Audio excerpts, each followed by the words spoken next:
ಕತೆ ಹೆಸರು ಬುದ್ಧಿವಂತ ತಿಮ್ಮ. ಒಮ್ಮೆ ಒಂದು ಚಿಕ್ಕ ಹಳ್ಳಿಯಲ್ಲಿ ತಿಮ್ಮ ಎಂಬ ಹುಡುಗನಿದ್ದ. ಅವನು ಬಹಳ ಬಡ ಕುಟುಂಬದಿಂದ ಬಂದಿದ್ದರೂ ಅವನಿಗೆ ದೊಡ್ಡ ಬುದ್ಧಿ ಮತ್ತು ಕುಶಾಗ್ರತೆ ಇತ್ತು. ಎಲ್ಲರೂ ತಿಮ್ಮನನ್ನು ಬುದ್ಧಿವಂತ ತಿಮ್ಮ ಎಂದು ಕರೆಯುತ್ತಿದ್ದರು. ಒಂದು ದಿನ ರಾಜನು ಹಳ್ಳಿಗೆ ಬಂದು ಜನರ ಬುದ್ಧಿಯನ್ನು ಪರೀಕ್ಷಿಸಲು ಒಂದು ಪ್ರಶ್ನೆ ಕೇಳಿದ. ನನ್ನ ಅರಮನೆಯಲ್ಲಿ ಒಂದು ದೊಡ್ಡ ಖಜಾನೆ ಇದೆ. ಅದನ್ನು ತೆಗೆಯಲು ಯಾರಾದರೂ ನನ್ನ 3 ಪ್ರಶ್ನೆಗಳಿಗೆ ಸರಿಯಾದ ಉತ್ತರ ನೀಡಬೇಕು. ಎಲ್ಲರೂ ಪ್ರಯತ್ನಿಸಿದರು, ಆದರೆ ಯಾರೂ ಉತ್ತರಿಸಲಿಲ್ಲ. ತಿಮ್ಮ ಮುಂದೆ ಬಂದು ಹೇಳಿದ, ಮಹಾರಾಜನೇ, ನಾನು ಪ್ರಯತ್ನಿಸುತ್ತೇನೆ. ರಾಜನು ಮೊದಲ ಪ್ರಶ್ನೆ ಕೇಳಿದ, ಲೋಕದಲ್ಲಿ ಅತ್ಯಂತ ಶಕ್ತಿಶಾಲಿ ಯಾರು?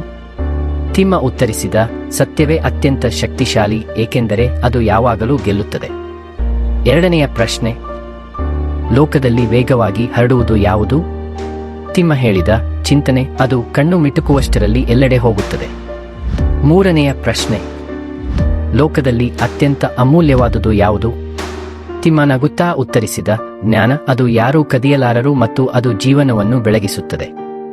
ರಾಜನು ತುಂಬಾ ಸಂತೋಷಪಟ್ಟು ಖಜಾನೆಯನ್ನು ತಿಮ್ಮಗೆ ಕೊಟ್ಟನು ಮತ್ತು ಅವನನ್ನು ಅರಮನೆಯ ಸಲಹೆಗಾರನನ್ನಾಗಿ ನೇಮಿಸಿದನು. ಆ ದಿನದಿಂದ ತಿಮ್ಮನ ಬುದ್ಧಿಯ ಕತೆ ಎಲ್ಲೆಡೆ ಪ್ರಸಿದ್ಧವಾಯಿತು ಮತ್ತು ಎಲ್ಲರೂ ಬುದ್ಧಿವಂತ ತಿಮ್ಮನಂತೆ ಜ್ಞಾನವನ್ನು ಜೀವನದ ಬೆಳಕಾಗಿ ನೋಡಲು ಕಲಿಸಿದರು. ಪಾಠ: ಜ್ಞಾನ, ಸತ್ಯ ಮತ್ತು ಚಿಂತನೆಗಳು ನಮ್ಮ ಜೀವನದ ಅತ್ಯಂತ ಶಕ್ತಿಶಾಲಿ ಸಂಪತ್ತುಗಳು.